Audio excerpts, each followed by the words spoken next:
Hello, everyone. Thank you very much for being here today. My name is Anna Maria Andronic. I am the head of the Intellectual Property and Technology Department of DLA Piper. We're very honored to partner up as a legal infrastructure partner with How2Web, particularly this year. And I mentioned this year because we think this year has been an amazing year for the tech industry in Romania. We truly feel that, we have seen for the first time our first Romanian unicorn coming out of Romania. And, we are proud to have supported this unicorn both locally and internationally. And so we've seen how these wonderful things happen, actually, and they can happen from Romania. And we've also seen an amazing year for the venture capital industry in Romania. And, it's not that, it's not something which you have seen every year, but it's something that you have seen as a result of our years of investment. And we've chosen this topic of venture capital this morning because we spoke with Anis, and we thought it was a topic which is most interesting because the industry, it's developing, and it's actually very important to be creating the future together with the industry. I'm very honored to be here today with my wonderful colleagues, and I want to introduce them to you just a bit, and I will let them tell more about themselves in a minute. So we have our corporate fairy, Cristina Bucur, and I mentioned fairy because she literally makes magic happen. She never stops until she sees those term sheet signs and those shareholders agreement signs. And we have also Dylan, who is coming from UK. He's our wonderful counterpart in the UK, and he's also passionate about the growth and the tremendous growth that we have seen in our industry this year as well. And of course, last but not the least, my colleague Flavius Florea, whom we actually share the joys of, never boring, always awesome intellectual property practice of DLA Piper Romania. So without any further ado, I'd like to give the microphone to Dylan. And I just wanted to ask you something, Dylan, just because I have a curiosity. Is it true that you have developed an app by which you actually checked whether the bars are open in London after 11 p.m. or something like that? Yeah, in a previous life, when I first moved to London, so I'm Canadian by birth, as you can get from the accent, I got frustrated because in Canada, most of the bars just close at 2 or 3 and you know where to go. And I was a bartender, again, in another previous life. When I moved to London, some close at 11, 1, 3, you just didn't know anything. So at the time, it didn't exist until Google later came and did it, but it gave you closing times of bars that were immediately around you. Right. You didn't care at that hour. So yeah, it was a nice project at the time. So you had a first mover advantage, something like that. Exactly. We didn't have any money, so as it often happens. Right. So talking about having skin in the game, I think Dylan has experienced, firsthand how it is to deal with that. Now, it's a bit, coming back to our topic about the venture capital. Just wanted to mention, you may ask why DLA Piper is a partner with How2Web. And, it's very simple. DLA Piper is a global firm who can actually help your businesses from very early stages when your business, it's an early startup or an early fund initiative, for example, like a venture fund or any other type of funding initiative. And it can also help you when your businesses grow bigger and they need to run in a higher gear, for example, and they need to be connected with global resources. And, we mentioned our unicorn of Romania as well, whom we have been very happy to support on that path. So we really feel that we are a good fit with How2Web. We're looking forward to meet more of you in our office hours after this presentation and after lunch, of course. And to learn more about your companies and how we can help you move even further. Thank you very much. I'll pass the microphone to Dylan now. Great. I think we have a presentation. Do we have slides coming up? Great. I'll stand up. See how that goes. So, broadly speaking, if we can move on to the next slide. Okay, thank you. How's that? Better? And then next slide as well, too. So this is kind of our general agenda. Why venture capital? So this will start from the very basics, I guess, and then we'll move into a bit more complexity, and Cristina is going to jump in with Romanian perspective. I'm coming from a UK perspective generally. but that's also influenced a lot by the US market too. So some things may not be market here, and that's where Cristina will jump in as well too. So can we have the next slide? So we've just put up a very basic definition of what venture capital is, type of private equity, risk capital being deployed, early stage, high growth companies like some of you in here, I suspect, and the VC fund looking to make an exit on those. Typical investors, you're probably, oh, sorry, what's this? Oh, lovely, that's handy. Typical investors range families, friends, angels, so we met a few business angels last night, and then at the later stage, you'll start to see more VC funds and corporate venture arms when the business is more attractive to larger corporates. So DLA, we act all through the corporate life cycle and the types of investors. We sit on the investor side as well as company side, so very happy to have those conversations with both sides. So we know which pressure points are interesting for an investor and for companies. Investment generally unleveraged. This is in contrast to private equity, more later stage, where you'll see private equity funds look to put debt into the business to make higher returns. When we're talking about venture capital, this is more along the lines of unleveraged, straight equity, sometimes with a little bit of debt. So we have the different stages of equity investment. Triple F, that's friends, family, and fools. Those are when you're just starting out at the very early stage, the people you're knocking on the door for that $10,000, pounds, whatever you're looking for. Seed stage is when your business starts to get a bit more meaningful, and then we're having your first serious round with perhaps a business angel or maybe one early stage fund, and you do see some of the micro funds like Seed Camp, Y Combinator, Techstars, et cetera, coming in at companies at that level. As we progress, it gets pretty easy. Lawyers are simple people. You get into your Series A, B, C, and D. And generally, your Series A is the first meaningful round for the company where you're starting to show revenue, perhaps. You have an interesting product, and people are starting to buy that product. Then you'll see we have just different types of instruments that venture capitalists may use to invest in a company. At the very early stage, we do see debt financings in the form of convertible loans. That is a handy way to get money into the company very quickly. It's a very simple 3, 4, 5-page document that says, well, we don't know what this company looks like just yet. We're going to lend you this money because chances are the company may go bust. But at a financing round in the future, whether it's the seed round or the Series A round, this document's going to convert into equity, and that investor will receive a discount on their note, on the price per share in that round. So that's an interesting way for venture capitalists to get into a company very early and as well be incentivized at the future round while making it very simple for the company to take money on. But I understand in Romania, convertible debt isn't yet too big a thing, or they're still discussing it. Yes, basically, traditionally, venture capital investments were made in Romania as equity investments, meaning that the startup would increase the share capital and issue shares to the investor. But recently, convertible loans have started to be used as well. We do not use, for the time being, SAFEs, which is Safe Agreement for Future Equity. That's an American type of agreement, which was launched by Y Combinator. And we do not use KISS either, which is a similar document launched by 500 startups. So mostly in Romania, for the time being, we have equity and we also have convertible loans. Yes, and yeah, as Cristina said, the SAFE is a very American concept that took out the debt element into investments, but again, a very short form document, which is a promise for future equity. We are seeing them in the UK. They're called Advanced Subscription Agreements, ASA, and that's mostly tax driven. I won't bore everyone with that, so we'll move on.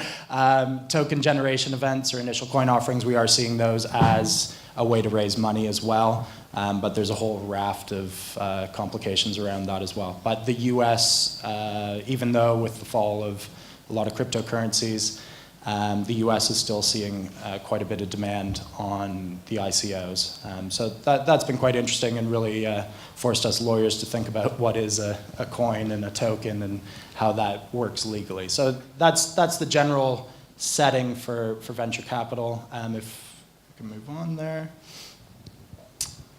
Won't spend too much time on this. We're here to make money. I suspect we all are. And there will be commercial drivers for your business, so that's what the VC is looking to get back from you eventually. But there's other motivators which we see. So I have driving innovation, so-called innovation gap. We see that at the corporate venturing level. Large corporates sometimes have difficulty innovating internally once they get to a certain scale or size.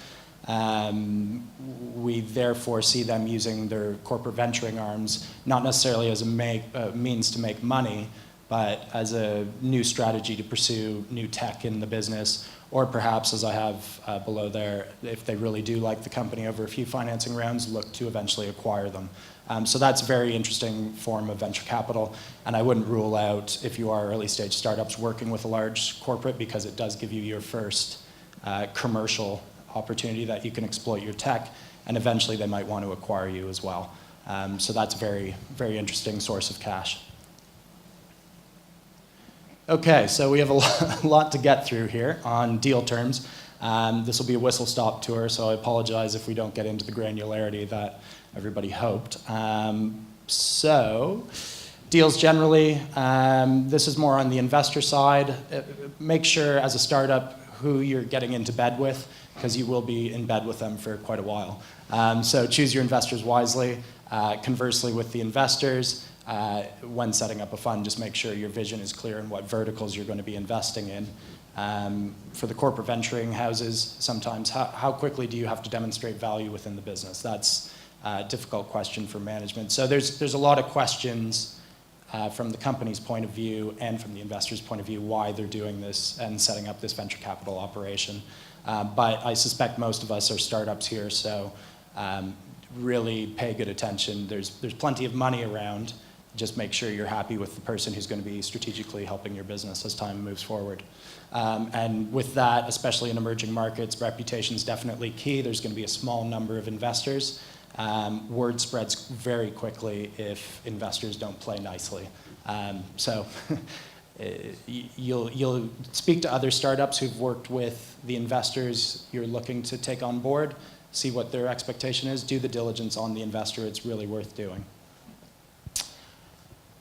Then syndication I have at the last point there. Sometimes you will see a bunch of business angels coming together or VC funds coming together if maybe the ticket size is too big, or they all do want action in on this company. So that's quite useful, but I would ensure that everybody's like-minded, all the investors you're taking in. If there's diverging opinions, you might have your investors fighting over who gets to use your data or see your data. We've seen that quite a few times, so make sure everybody's well streamlined when you're taking on these investors. That's fine. So diligence, everybody's most exciting and favorite topic. We have two types of diligence. There'll be the business diligence, which generally investor will lead. Business plan I have there, essential but rarely correct. Your business plan is quite essential because it does force you to sit down and think about your business moving forward. It will also generally form part of the deal terms, and you'll be forced to give certain promises about the business plan that you held those projections that they were reasonably held. You developed them in a way that was well thought out. And an investor could come back and say, well, this was clearly false. Perhaps let's look at getting our money back for an inaccurate business plan. So do spend some time with your business plan, and there's loads of fantastic mentors out here to help you with that. And your investors should be inputting to that as well too. Business model, team, competition, all these very basic things. When you're setting up your company, the investor is going to want to see that you've actually thought about this. On the legal side, most important thing for us, cap table. Do you own the shares? Are we going to own the shares that you say we are? Are your agreements that you already have in place fit for purpose? your shareholders agreement, your articles of association. Sometimes when you start the company up, it's fine to start with very basic articles and basic shareholders agreements. When new investors come in, they might have further demands. That's what they're doing in that diligence process. We're going to come on to intellectual property eventually, and employment relationships. Those are pretty much the two most crucial things in the early stage company. Do you own the IP, and has everybody been working for the business who developed IP, put it into the business? If you think of the business as a box, is everything in the box? Proper issues of shares, we've discussed that. And then litigation. I've seen a number of founders try and keep these things away from investors. Tell your investor immediately if there is any pending litigation. You might have former employees who left the business and you didn't settle that issue amicably. Investors have seen generally everything, so be quite open and honest with them, and they'll put more trust in you rather than hiding it. Term sheet tactics. As a startup, I would say, considering you are very strapped for cash, put a lot of investment into negotiating the term sheet, and the documents will follow. The investment will be worth it. We do see people who put together very short-term sheets without having negotiated them properly. And when it comes to the legal documents, investors try and get a lot more deal terms that weren't necessarily in the term sheet. So spend some time on that. And with that said, lawyers are much more expensive when they're negotiating the deal rather than consulting them at the term sheet stage. So again, that investment is well worth it. Term sheets I have there generally non-binding, except for confidentiality. Don't want you going around town talking about it. Exclusivity, perhaps, that you have an agreement with solely that investor for a period of time. And then costs, who's paying the legal costs out of the negotiation of the term sheet. Everything else is up for negotiation post-term sheet, but with that said, people do abide by the term sheet, and they see that as the guiding document for the shareholders and agreement and the articles. So, like I said, do spend some time with this.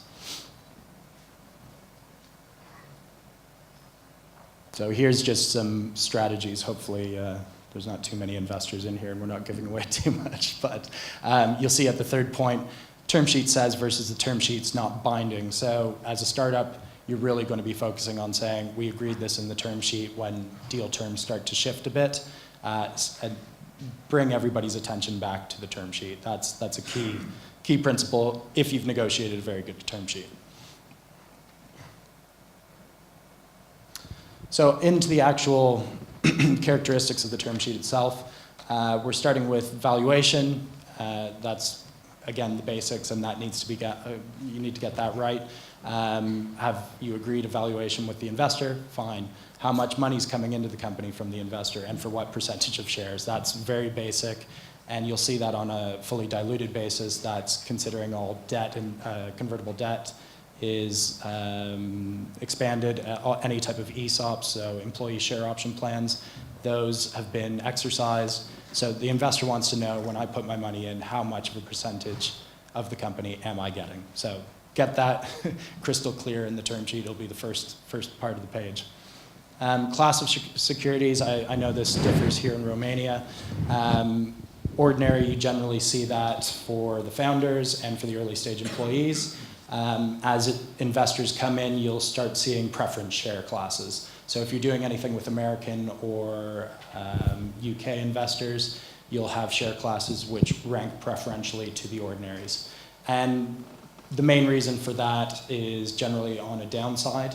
So if the company goes bust, the investors want their money out of the company first, and they will be paid back first, and then the remaining money goes back to the original investors and founders in the company. So I know that's different here, is that right? Yes, this is different in Romania because most of the startups are incorporated as limited liability companies. And under the Romanian company law, we just can't have different classes of shares in a limited liability company. So unfortunately, we do not have the flexibility that they benefit in the US and the UK.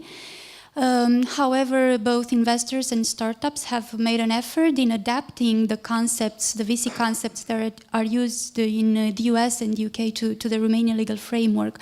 So basically what we are doing is that while being a Romanian limited liability company, we would agree for certain preferred rights or sort of preferential treatment for the investor, and we will have a liquidation preference given to the investor.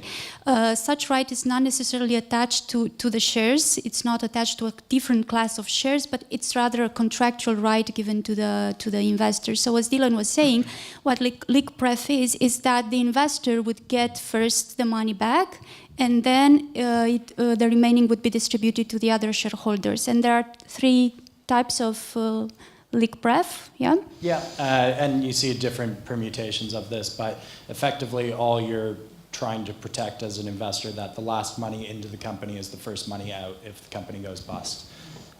In the US, you do see liquidation preferences that also guarantee upside. So if there's an exit, the investor may want 3 times on their money as a minimum. So there's many permutations. Participating versus non-participating is the main concept if you're dealing with any UK companies. It's I, as investor, get my money back on an insolvency, and then I participate in the remainder of the proceeds of the ordinary shares pro rata with you as well. We're seeing a movement away from that in the UK because they do see it as unfair against the founders. So you'll see more non-participating preferences, which is if the company goes bust, I get my money back as an investor, and that's it. And then everybody else shares in the remainder of the proceeds. So that's your liquidation preference. They get drafted quite, there's a lot of complexity to them, but that's the general principles.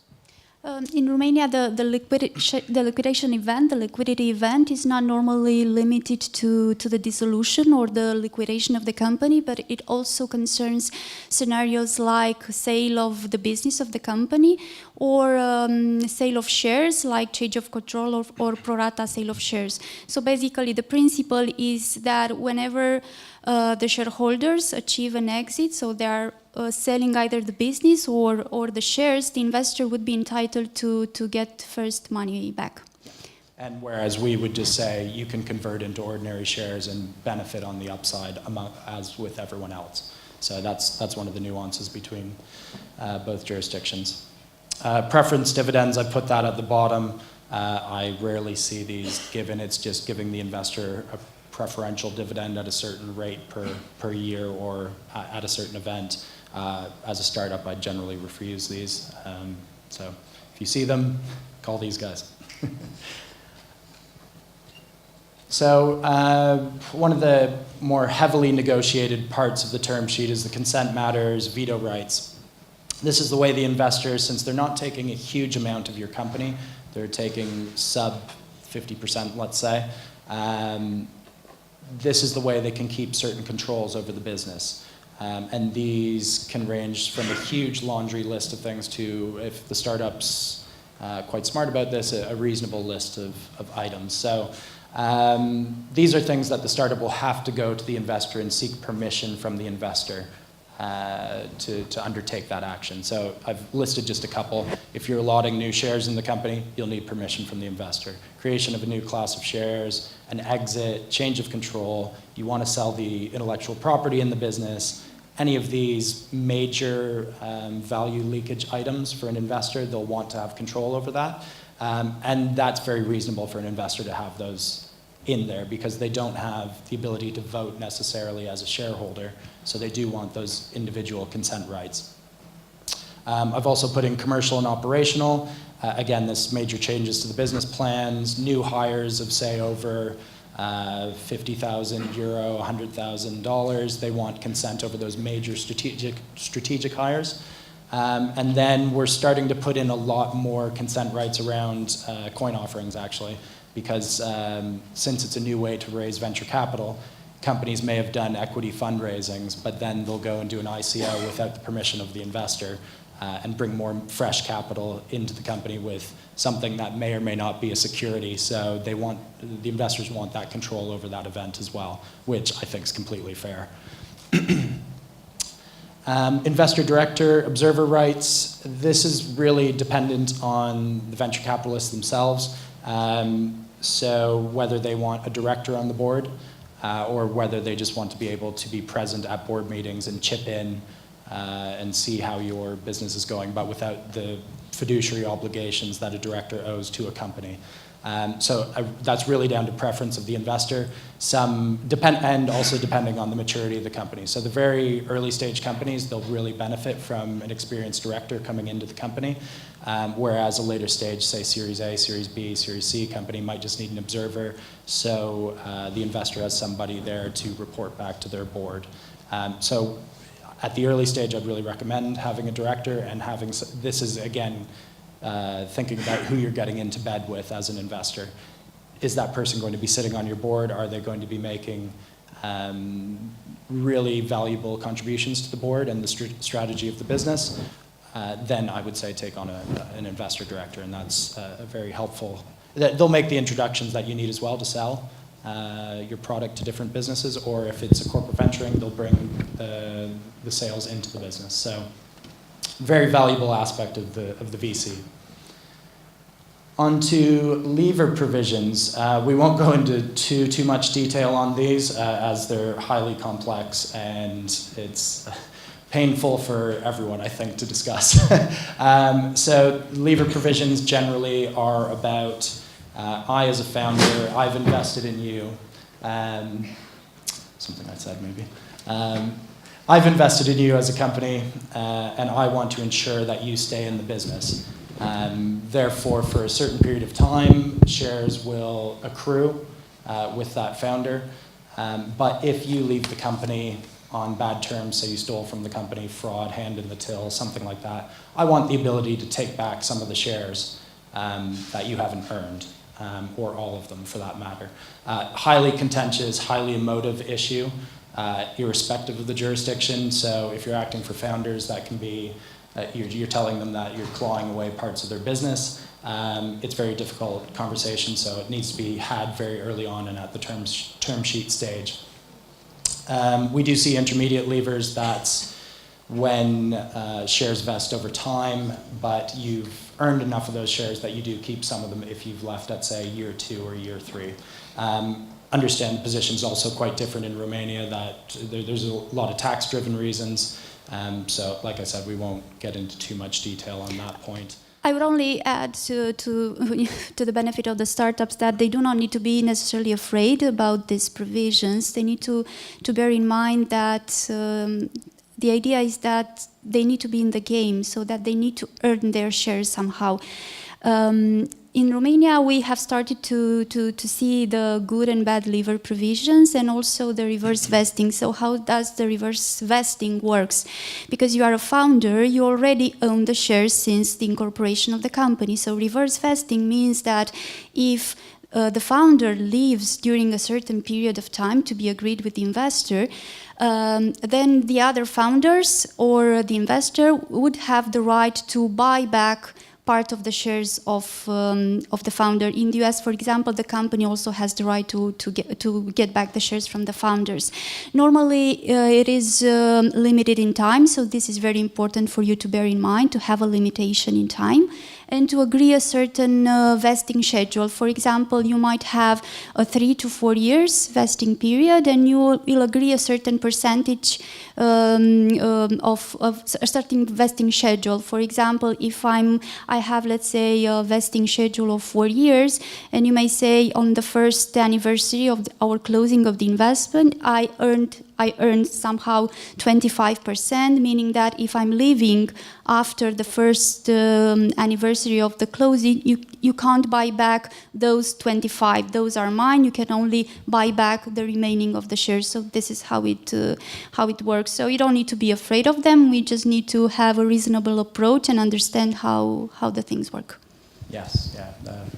And we'd also say that at the beginning of every new investment round, sometimes an investor will look for, although you've earned a lot of your shares already, they might want a certain proportion put back in under the good lever, bad lever vesting provisions. Again, like I said, it's a very highly emotive subject, but if we take a reasonable approach at the term sheet stage, There's no fighting about it as the deal moves on. And then we've also put in lock-in. This is more that how many years are reasonable for a founder to hold their shares without being able to transfer them to anyone. You want the founder in the business. We generally see 1 to 3 years as a reasonable lock-in period for a founder so they can't transfer their shares. Okay, so anti-dilution. This is fairly common in later stage deals. These provisions, again, they're fairly highly complex the way they get drafted. But effectively it says if I've raised money in my investment round at price X and price per share of Y, and then in a subsequent investment round, my investment has suffered as the first investor and it's dropped in value. I, investor in the first round, should be compensated that you didn't get the valuation right in the company, and therefore I'll be issued further ordinary shares in the company to compensate you getting the valuation wrong. Some people do see it as quite punitive against a startup because ultimately those shares are coming from the founders and the early stage employees. So there's ways to circumnavigate that. I've put in pay to play. Which basically says, okay, you can have the anti-dilution provision, but if on that subsequent funding round you don't put in new money into the company, you no longer benefit from that anti-dilution provision. I understand they're fairly popular in Romania. Yes, anti-dilution is a sort of a must for the investors in Romania as well. It works a little bit different than it works in the US and in the UK, again, because we do not have different classes of shares. So while in the US they are somehow adjusting the conversion price between the two classes of shares, so between the class of shares of the investor, the preferred stock, and the common stock of the founders, in Romania what we do is that if there is a new round, which is a down round, meaning that it is at a lower price than the price paid by the initial investor, then the investor has the right to be compensated for this dilution, either by the other founders transferring some shares to it, or by the company issuing some additional shares to the investor to compensate for the dilution. So this is how it works in Romania. And the down rounds don't necessarily manifest themselves very quickly. So I've seen companies that have done seed and a Series A, but the actual down round didn't come until the D round. So the initial investors at the A, B, and C all got fresh shares from the founders. So it can be quite punitive. So don't overvalue your company at the early stage is a great piece of advice because that will structurally impede your growth trajectory and you want it to always be going up.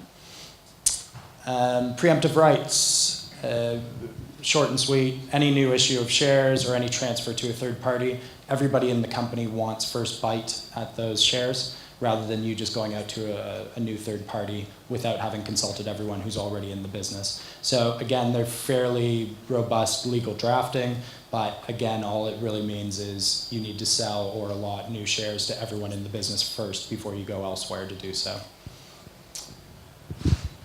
Drag tag, I appreciate this very quick trot through everything, so my apologies for the brevity. Drag along rights, effectively these are for minority shareholders in the company. If you as a founder or a group of shareholders want to sell to a third party and you want to present that new party with a clean company, this allows you to compel the rest of the investors in the company to be sold. So you need to reach a certain threshold, say 50% of the company, 60% of the company votes to sell the company, you can take everyone along with you. So that's your drag right. Now the tag's the inverse. If you go and try and sell without having consulted everyone else, the minority has the right to follow you as you exit the company. So that's your tag right, which is just the inverse of the drag. Sell down, you'll see founders maybe try and sell little bits of equity over time. A sell down right, all that says is I as an investor can also sell a proportion when you have those smaller sell downs in the company. Again, it's just trying to protect the minority from the majority abusing them. IPO rights, just when you're going public, what that looks like, that'll be a full section of your articles. In the term sheet, you don't pay too much attention to it because it's so far away. But effectively, all the shares will convert into ordinary shares, and then we go public, and everybody's happy and makes lots of money. And then often we do see hurdles to exit, i.e. you can't take your company public until you've achieved, say, a 10 times return on the investor's money. So that's investor specific as to whether they want to include hurdles to exit. And then lastly, we have warranties. You will be giving certain promises about the state of affairs of the business. The purpose at the early stage, it's not so the investor necessarily can sue you to try and get the money back.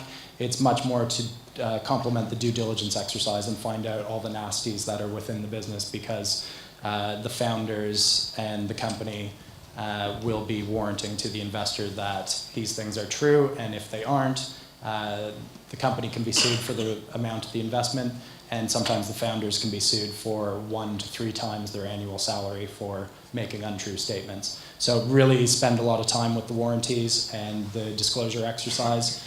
The investor's not going to necessarily pull out of the deal if you're disclosing that there's employee disputes. They'll just help you work through that problem, but be as safe as possible with these things. So I'll pass over on the IP. I know I've taken ages on this one. Apologies for that. Okay, so we are a bit brief on time, but we wanted to discuss about IP and about why should you care about IP. Things are really simple, and this is a question that we could answer very, very quickly. It's because you're investing a lot of time and a lot of money, and you're working a lot of long nights for developing a certain product, for example. And after, I don't know, 3 or 4 or 5 years, you could end up in a situation where you're not sure about where the intellectual property rights are and who owns the IP rights. You should care about this because IP is an asset. IP could be a tool for having a very strong market position, and IP, most important, may be commercially exploited. IP has a value, and I believe in almost all tech companies, which basically are product companies, IP has a very strong value. It's a core asset of the company. So that's why you should care about who owns the IP. If an IP owner does not secure his IP, this could put him in a bad position during the due diligence. If certain flaws, certain defects are discovered during the due diligence phase, this could not be in the advantage of the IP owner, and this could put him in a bad negotiating position. Therefore, you should make sure that there are no gaps in the IP chain, and all the licenses and all the assignments are properly documented and taken care of. What should you do more specifically? First, you should carefully identify each IP asset and its author and inventor. After that, you should make sure that you draft proper documents for ascertaining the ownership and the rights to use the IP. You should try to detect risks connected to the company's IP assets in very early stages. It is way better if you do this at the beginning, in the first phases of the startup, than doing it when you reach the investment phase. You should take appropriate action regarding the IP, and most important, you should establish a clear strategy concerning the IP. It is way better, and it is to your advantage to think about these things in the beginning than when getting to the investment. And I will leave Mary tell you which are the main risks involved with leaving things on the last minute.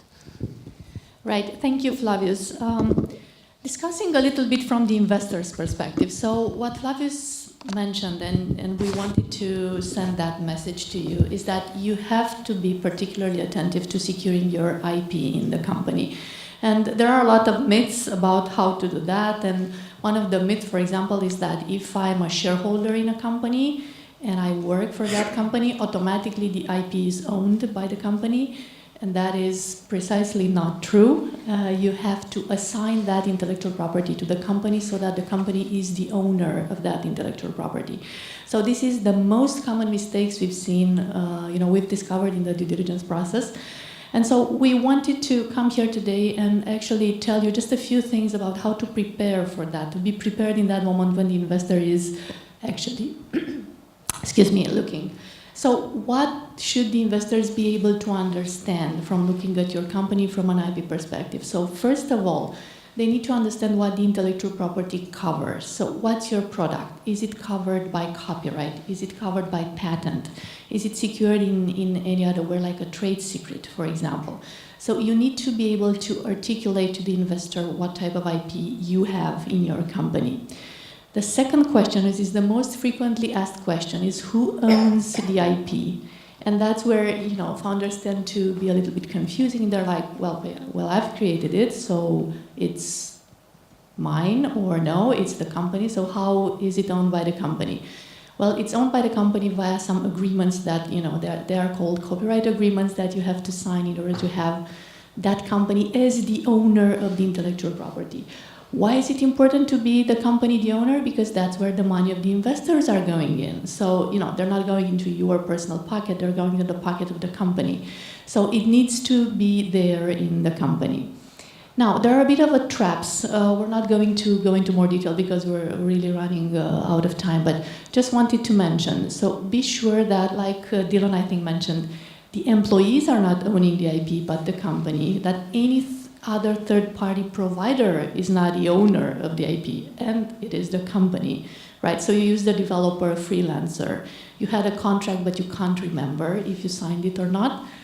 Well, if you don't remember and you don't sign it, then you might be exposed to certain risks, like actually not owning the IP over that technology. Right, so we've already touched the risks. Thank you. Thank you, Flavius, for stepping up. So we've touched the risk. How do you translate these risks in terms of getting the investment or not? Well, first of all, it's about money, like Flavius mentioned. It's about money that you can exploit or about money that you can lose. And you can lose money if you don't have the IP secured, which means that the value of the deal may be reduced. Why? Because you need to get that IP, and to get that IP into the company costs money. So that's why you need to make that at the right moment. Right. Another cost, even though may not be directly about money, is the delay in the transaction. And that also means losing money. No, it means that you lose opportunity, perhaps. It means that you're not ready to conquer, the market or the moment, or to be, on that wave of opportunity. Another risk is that you have increased costs to remedy at a later stage. And I encourage all of you to get in touch with our tax colleagues at our office hours and perhaps in our presentation, although I think they'll be speaking about ESOP. But still, if you want to secure IP at a later stage, the IP has a bigger value. So you have to transfer it from those people to the company. It's going to cost you a lot more money. So that's why I think we mentioned in our small article that it's better to secure when the IP is in a prototype form. We can talk about more about that in our hours. What's the right moment? Of course, you have low bargaining power with the investor if you're not in a position to offer them secured IP. And worst case scenario is that the deal is actually abandoned, because if you cannot actually transfer it, then you have pretty much nothing to actually attract the investor on. We have I was going to say, we have a good horror story if we want to make it tangible. Years ago, we saw a company that they were about to exit on an M&A opportunity, and we were doing the IP ownership exercise and seeing who owned what. And it turned out that the company had the logo designed by someone in the pub, and they hadn't properly assigned it into the company as a seed stage company. They later had to go find that guy who did the design, and he asked for a very, very substantial sum of money to assign that logo into the company. So it's a typical situation. Get it done that's early. That's right. We've been in that situation before here in Romania as well. People ask a lot of money. You think, you're like, okay, I think I can offer you, let's say, 6,000 euros for this, and the person is like, you forgot a zero, or I won. It was a life-changing sum of money. I would have quit. Exactly. So you know, they're not. Yes, I'm gonna be finished in a minute. So I want to end on a positive note. So I want you to see the benefits. The benefits of caring about IP is that it firms up your position on the market, right? It puts you in a stronger position to exploit it commercially. It also secures your strong position with the investors. And I think that's really, you know, you have the confidence to talk to the investor like you have everything in the right place. And I think increases the value of the deal. You know, talking about money, your company is going to be at a higher valuation. You'd be able to attract more money if you have that secured. So I think, you know, in general, it would increase the likelihood of ending up a great deal. Thank you very much. Sorry for running a little bit over time. And we wait for you at our office hours.